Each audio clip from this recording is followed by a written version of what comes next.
Lembrando, o vídeo do PH Santos, tá? Vai estar aí na descrição pra vocês, caso vocês estejam vendo esse corte no YouTube, tá aí na descrição pra vocês. É o vídeo de 4 semanas atrás, mas é um vídeo bem interessante que ele fala sobre o motivo das séries demorarem tantos, tá? Vamos embora lá, então, os intervalos entre as temporadas de séries estão cada vez maiores. Será que isso tem gerado alguma desconexão com o público? E outra, se eu te disser que esse é um preço que a gente precisa pagar?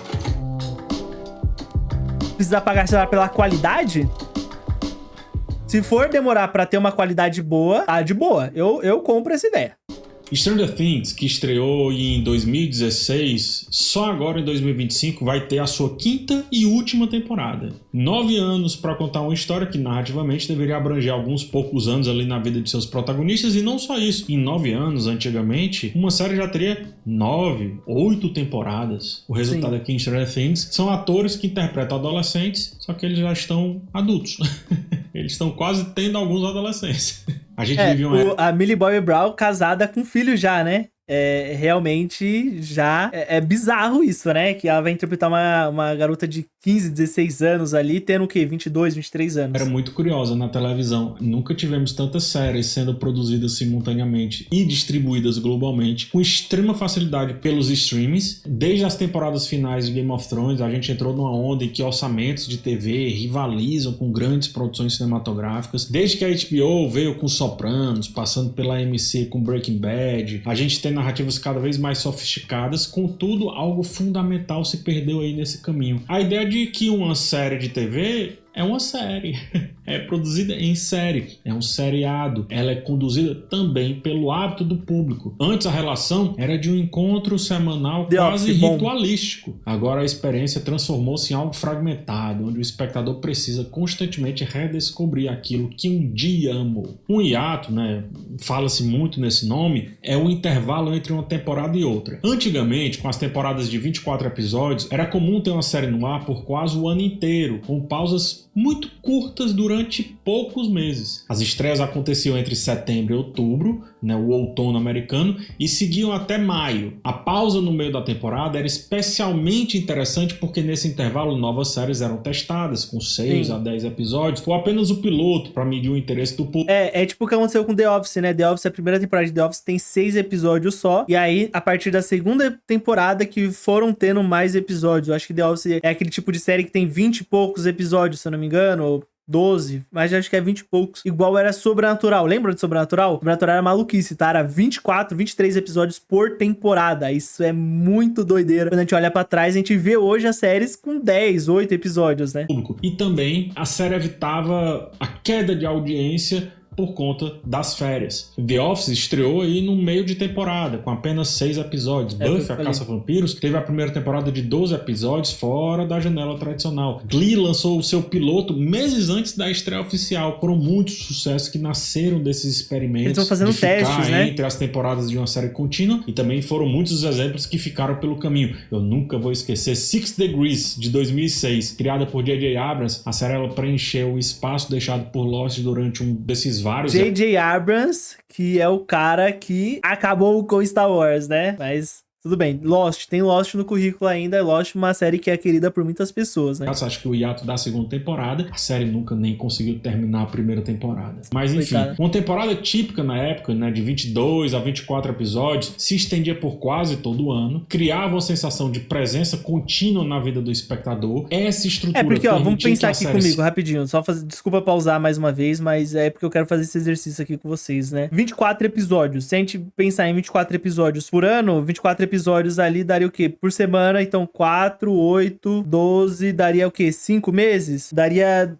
6 meses. Daria 6 meses, né? Então são 6 meses. 6 meses de uma série passando. Imagina aí, você consegue imaginar? 6 meses passando a mesma série? É doideira, mas acontecia, né? Se tornassem parte da rotina semanal, com o público construindo laços, expectativas, dentro de um ritmo previsível e também, por que não familiar, era uma relação de continuidade e também de pertencimento. Você sabia que ia assistir quinta-feira seu CSI aí, ou domingo seu Game of Thrones, e quer que seja. Sim. Só que um movimento começou ritual, a acontecer. Tá? Quando a Game of Thrones era barreira ritual. invisível que separava cinema e TV começou a cair, as emissoras aí sendo puxadas pelo padrão HBO, né, o HBO, começando, portanto, a investir em produções com valores cinematográficos, atores e atrizes que antes também eram considerados só de cinema, passaram a fazer TV com mais continuidade, com mais tranquilidade, eu diria. Antigamente, fazer TV era demérito para um ator ou uma atriz. Hoje, essa distinção praticamente não existe. Séries como Oz, em 97... eu acho que ainda existe um pouco de preconceito, mas lógico, comparado a antigamente, é bem menos mesmo. Sopranos em 99, Band of Brothers em 2001. Band of Brothers é produzido por Steven Spielberg. Tom Hanks também produz, né? Essas séries mostram que a TV podia ter a mesma densidade narrativa e prestígio artístico do cinema, iniciando a tal era de ouro da TV. Só que o tempo de produção de uma série dessas, ela é muito diferente de uma série tradicional. Uma série tradicional que ocupava a maior parte do ano para quem assistia, também ocupava para quem produzia. E isso impedia que grandes cineastas, roteiristas e principalmente um elenco que também fazia cinema se prendessem a esses projetos. Séries procedurais tipo CSI, Friends ou tantas outras aí, praticamente impediam que o seu elenco conseguisse também filmar outras coisas. E aí não atraía grandes nomes, que eram a demanda que estava começando a existir na época. Dois casos ilustram todas... Porque igual a gente falou aqui, 6 meses... Pensa, 6 meses. Mesmo que a série esteja passando por 6 meses, tem todo o período de gravação, né? Então, realmente, a galera que fazia isso, fazia só... Por exemplo, Sobrenatural, eu lembro muito de ver o Jim e o Jason Ackles, né? Em Dia dos Namorados Macabros. E o Jared Padalecki, lá, o que faz o Sammy, em Sexta-feira 13, o reboot ali, acho que de 2010, né? Que foi bem no meio da série ali. Mas só isso, eu não lembro deles estarem em outras coisas. Agora que acabou o Sobrenatural, que eles estão fazendo outras coisas e ainda assim eles estão envolvidos com séries, né? O Jason Ackles fez The Boys, o Jared Padalecki fazia uma série lá que ele era um xerife, um cowboy, alguma coisa do tipo, e agora ele também foi pra The Boys, né? Essa limitação. Michael J. Fox estrelava Caras e Caretas quando foi escalado para De Volta para o Futuro. Ele gravava o filme à noite, madrugada adentro, de manhã já tinha que estar no estúdio para gravar Caras e Caretas, ele ficou destruído, longas jornadas de filmagem da série, mais longa jornada de filmagem do filme, porque se não fosse assim, ele teria perdido a oportunidade de ir pro cinema. Bruce Willis, ele vivia situação semelhante com A Gata e o Rato, quando ele conseguiu o papel lá de Duro de Matar. Já outros, como por exemplo o David Caruso, que teve que negar vários filmes por estar atrelado a NYPD Blue, quando a série acabou, sua carreira não deslanchou e ele teve que voltar para outra série procedural, CSI Miami. Tem também o caso do Tom Selleck, que ele perdeu o papel de Indiana Jones por estar comprometido com Magnum P.I. São exemplos de... Mano, eu tava escrevendo sobre o Michael J. Fox quando ele falou. O que você tava escrevendo sobre ele? Tava escrevendo, você ia comentar aqui no chat sobre o caso dele, que ele filmava muito, que ele gravava série e filme ao mesmo tempo, era isso? Mano, mas pensa, 6 meses da parada. Não tem como você sair pra fazer um filme, porque um filme, por mais que ele tenha 2 horas só, ele vai ocupar 6 meses dali do seu tempo, às vezes 1 ano, sabe? Então, é um período muito grande. E aí, pensa, o filme ele vai ser gravado em lugares diferentes, vai ser gravado na Espanha, e aí você, tem que ficar pegando... É doideira. É realmente você... Naquela época ainda, né? Que não tinha como você se locomover tão rápido assim. Então, é maluquice, Como os contratos e aí você fica na série e você não sai mais, né? E o tanto que se filmava ali, né? O tanto que se dedicava a uma série procedural impedia o ator ou a atriz de fazer outras coisas. Aí as séries mudaram o modelo de produção quando precisaram subir o nível. Então, a prioridade... o Bruno falou que o Michael J. Fox quase não foi o ator de Volta ao Futuro por conta das séries. Eu lembro que tem uma história que o Michael J. Fox, ele não ia ser o ator de Volta pro Futuro. Ele foi escalado porque outra pessoa fez um teste lá, mas não deu certo, começou a gravar e tiraram essa pessoa e chamaram ele. E aí, como ele tava nessa série, aí começou essa jornada maluca, né? Mas a primeiro momento, eu tenho quase certeza dessa história que não era ele que foi escalado, né? Que ia ser escalado. Deixou de ser a quantidade. Mas é doideira mesmo, Bruno, é doideira. Passou a ser a qualidade da experiência. Se Lost fosse produzida hoje, fatalmente teria hiatos enormes, de 2 ou 3 anos, eu chuto. Ter Kevin Spacey no início da acho que refilmaram quase tudo, o Bruno falou. Exatamente, refilmaram quase tudo por conta que o cara que filmou não estava encaixando no personagem. De seriado tradicional que ainda existia na época. Portanto, um dos preços a se pagar por esse aumento no filme, de qualidade, digamos assim, são séries mais espaçadas e também mais curtas, né? Temporadas mais distantes para acomodar a equipe técnica, ator, atriz, direção, seja o que for em outras atividades. Também séries mais curtas pra ser gravado tudo de uma vez. Você imagina Spielberg ou outro nome, sei lá, tipo Spielberg, preso a uma série por anos a fio? Impossível, gente, não dá. Só que vamos trazer o outro lado. É verdade que o hiato é esse preço que a gente tem que pagar por conta do avanço técnico, vou dizer dessa maneira. Só que eu percebo também que ele faz a produção perder uma capacidade muito importante que os seriados tinham, ainda tem, mas cada vez menos, que é da retenção. Bombardeado por um fluxo incessante de conteúdo, o público hoje tem dificuldade em manter a conexão com a narrativa que retorna, sei lá, 2, 3, 4 anos depois. Poucos espectadores têm tempo ou disposição para reassistir temporadas inteiras apenas para relembrar onde a história parou e dali continuar na temporada seguinte. Pensa, uma série que demora, igual Stranger Things, demora acho uns 3 anos para lançar a nova temporada agora, a última temporada, né? Eu não vou conseguir assistir tudo, não vou reassistir tudo. O que eu vou fazer? Eu vou ver vídeos no YouTube ali que fazem resumos da temporada. Mas não é o melhor jeito, sabe? Porque mesmo esses resumos, por mais que eles sejam o mais completo possível, eles não são a série. Então pode ser que eles acabem deixando passar alguma coisa que você assistindo você pegaria, sabe? Então realmente esse é um lado muito negativo. Também tem o hype. A pessoa não vai querer se comprometer novamente a assistir essa série, porque ela já perdeu o hype. Isso aconteceu muito comigo Teve uma série que isso aconteceu comigo, que eu assisti a primeira temporada, eu gostei da série, gostei da temporada. Wandinha, assisti a primeira temporada de Wandinha, achei legal. Show, achei de boa. Mas quando saiu a segunda temporada, eu já não tava mais interessado, já não tava querendo assistir ela, sabe? Isso acontece muito, porque a série demora e você perde o hype, você perde a vontade de assistir a série. Por mais que eu acho que Wandinha nem demorou tanto, acho que foi 2 anos só. Tanto que meus vídeos de resumo da temporada fazem, por vezes, mais sucesso do que os vídeos sobre a temporada em si. Sim. O reencontro com a nova temporada torna-se quase uma reapresentação, não uma continuidade. Por isso que, nesse meio tempo, séries antológicas, onde cada temporada meio que aborda um assunto diferente sob o mesmo título. Aí, ó, o Matheus com Pacificador assistiu a primeira temporada, né? E aí, quando saiu a segunda, você já não tava no hype, porque demorou. O Pacificador... então, o Matheus falou que não vai assistir a segunda temporada. Demorou, acho que 4 anos. Acho que Pacificador é a primeira temporada de 2021, é muito tempo. 4 anos, mano. É 4 anos, sabe? E a segunda temporada também não é muito boa, não, tá? A segunda temporada é bem fraquinha. Tem muita força, porque o título garante o marketing, óbvio, né? Você já sabe o que esperar daquilo dali, mas o fato de ser antológico, ou seja, a temporada com uma nova história, garante que você não precisa ver o que aconteceu até Mas aí, tudo bem, ele falou, o PH falou isso, eu concordo com ele, né? As séries antológicas, elas conseguem se sobressair nisso. Mas, por exemplo, Black Mirror, pra mim, é uma série que eu entrei um pouco nisso. Demorou um pouco pra lançar essa nova temporada e eu já não tô tão afim dela. Também porque a última temporada que lançou, né, sem ser essa agora a outra, também não achei tão boa assim, sabe? Acho que ela vem caindo bastante conforme vai lançando novas temporadas. Então não tô afim de assistir mais ela, sabe? É uma série também que me fazia que alguns episódios dela, não mais essas últimas temporadas, mas por exemplo, nas primeiras temporadas, principalmente nas primeiras temporadas, era uma série que, porra, me deixava muito mal mesmo. Eu ficava bem pra baixo mesmo quando terminava um episódio. Então não é uma série que você consegue maratonar, sabe? Acho que a Rosane comentou sobre a Round 6. Só vi a primeira. Então, exatamente. Round 6 é a mesma coisa comigo. Só vi a primeira também. Não vi a segunda e a terceira. Não consigo mais assistir. Não consigo. Porque a primeira temporada, por mais que eu não acho que seja uma temporada excelente, nem nada do tipo. Acho acho ok. Acho boa ali, sabe? Acho bom. Mas eu não consigo rever. Não consigo assistir a segunda e a terceira temporada. Porque eu já perdi a vontade. Já perdi aquele hype. Eu já não tô mais interessado nessa história, sabe? Eu deixei de estar interessado nessa história depois de uns 2 anos que não teve nada novo sobre ela. Aí eu fiquei realmente completamente desinteressado, né? O problema é que perdeu o hype muito rápido, exatamente. Mas é que você assistiu a série quando ela lançou a segunda temporada. Então você assistiu a primeira e a segunda numa tacada, sabe? Eu assisti a primeira e depois de muito tempo saiu a segunda, né?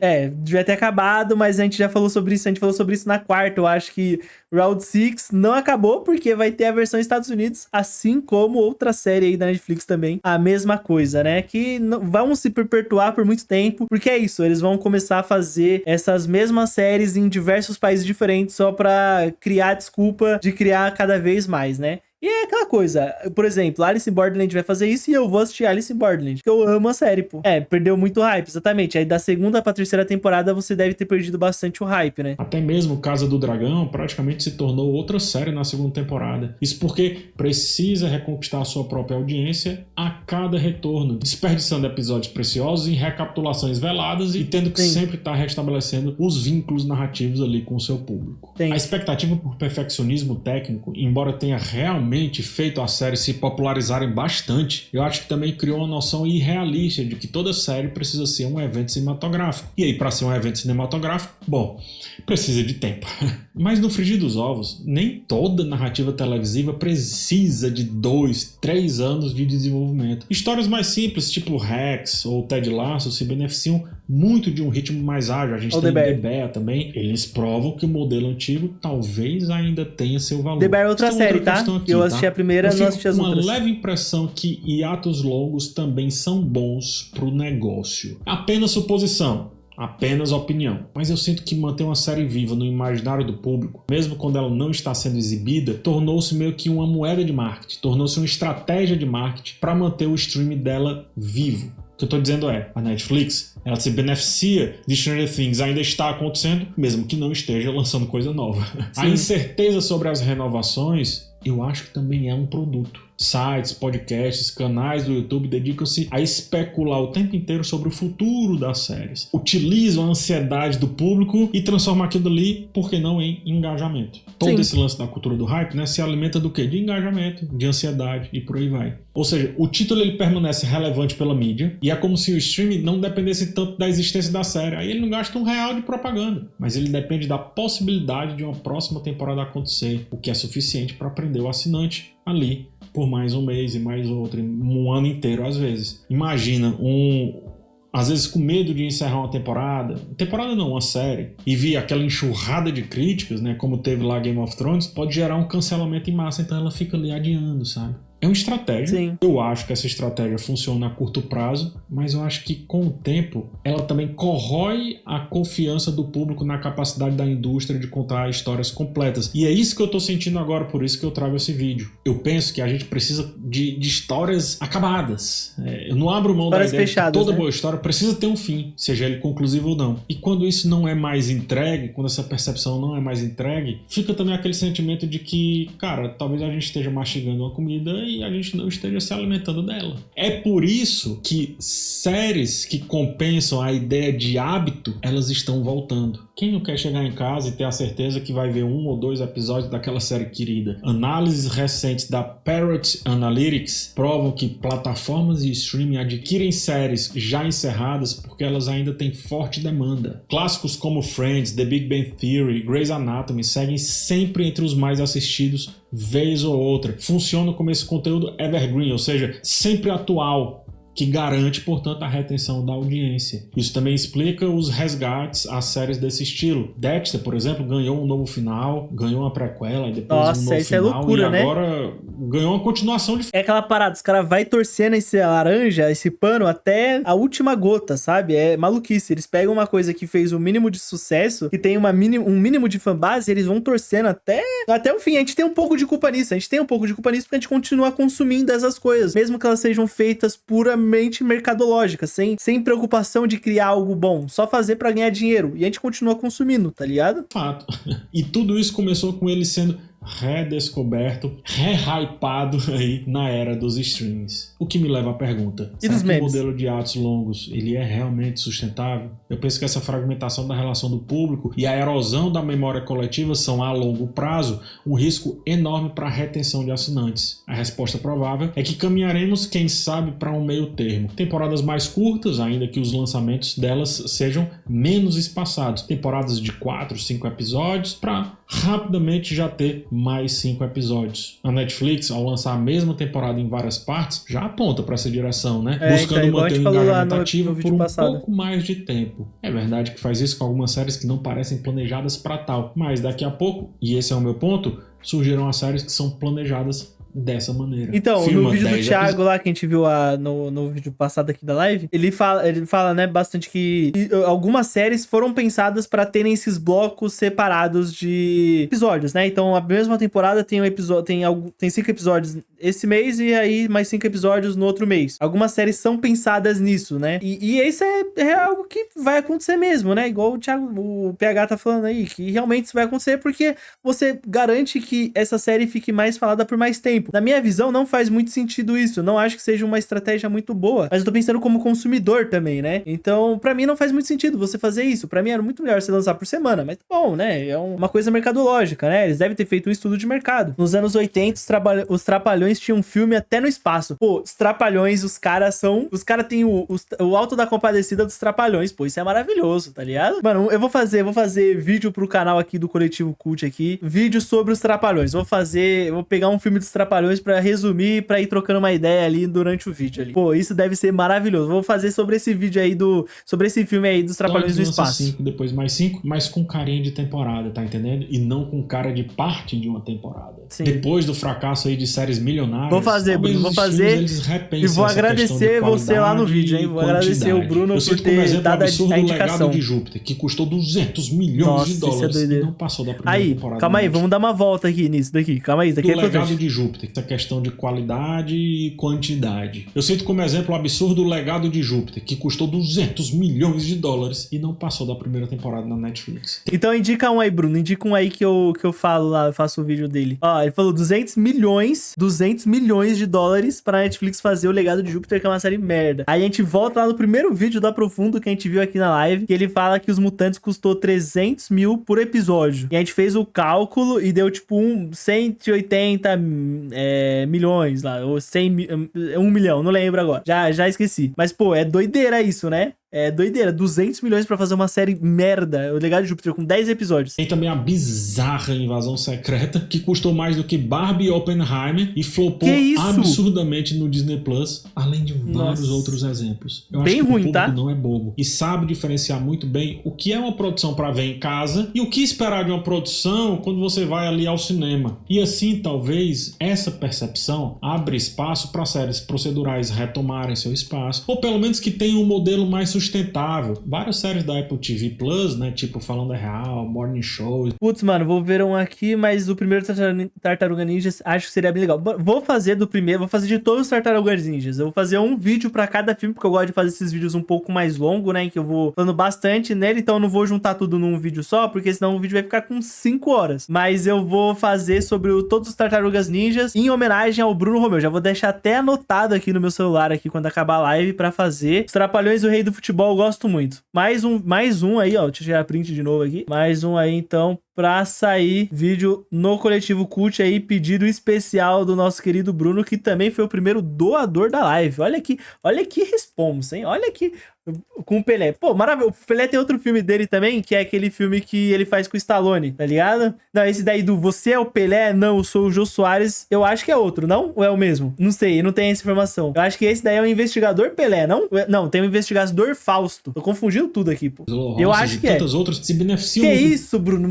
Olha isso. O Bruno não é só o primeiro doador da live, como ele é o segundo também, pô. Que isso, que maravilha, hein, Bruno? Muito obrigado. Agradeço realmente de coração. Ajuda muito. Pô, maravilhoso. Muito obrigado mesmo. Muito obrigado aí pela doação, Bruno. Isso. Only Mothers in the Building, Rex já foi citado aqui e por aí vai. Uma coisa é fato. O tempo é um elemento narrativo tão importante quanto o roteiro ou direção. Quando uma série perde o tempo, perde o time da sua própria história, ela perde muita coisa, cara. Stranger Things, eu acho que é um exemplo perfeito disso. Sim. A televisão sempre foi sobre encontros marcados. Mesmo Sim. que o formato mude, eu acho que continua sendo isso. Talvez cedo ou tarde a gente retorne a essa ideia de constância, onde qualidade cinematográfica pode coexistir com a familiaridade do hábito televisivo. É por isso que os ao vivo estão dominando tanto as plataformas. As pessoas gostam de rotina, não tem jeito, cara. O on demand realmente veio pra ficar. Tá aí. Mas a galera gosta de 9 horas da noite se juntar pra ver algo, todo mundo junto, mesmo separado. E hoje as séries com longas pausas estão quebrando essa ideia. E é aquela parada, você nunca tá assistindo sozinho, né? Você sempre tá assistindo com a galera. Então, você vai acompanhando também no Twitter. Game of Thrones era muito isso. Eu acompanhava muito Game of Thrones na televisão. Aí, entrava a abertura, eu já entrava no Twitter lá. Pum, acabava a série, pum, entrava no Twitter a galera lá falando: ah, caraca, esse episódio, pô, Jon Snow, maravilhoso, perfeito, matando geral.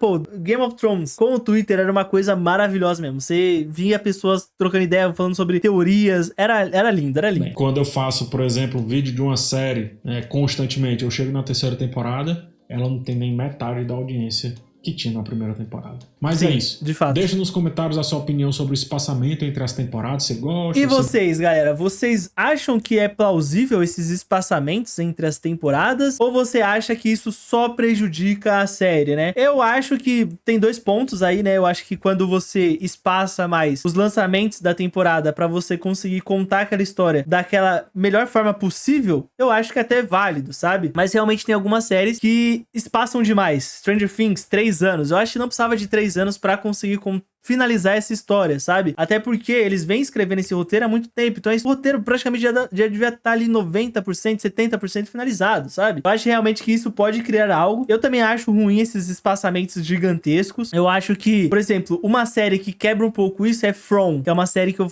sempre tenho a oportunidade, eu falo dessa série, que é uma série muito interessante, que é uma série que ela teve uma temporada por ano. Ela tá na 3ª temporada dela agora, né? Ela teve a última temporada dela, foi a 3ª. Ela vai ter uma 4ª agora ano que vem, talvez. E é uma série que lançou uma temporada por ano. E é uma série que tem um excelente fio narrativo. É uma série que tem um excelente ritmo. É uma série muito boa mesmo. Ela tem um roteiro, assim, maravilhoso mesmo. É de um dos criadores de Lost. É uma série bem enigmática mesmo. É uma série muito legal. Eu gosto bastante de From e ela quebra um pouco isso, né? Ela tem uma temporada por ano. Ela não espaça tanto. Então eu acho que realmente você não precisa espaçar tanto, né? Mas eu quero saber a opinião de vocês aí. A galera aqui da live tá falando que não gosta, que não curte. E você que tá vendo o corte no YouTube, comenta aí o que vocês acharam.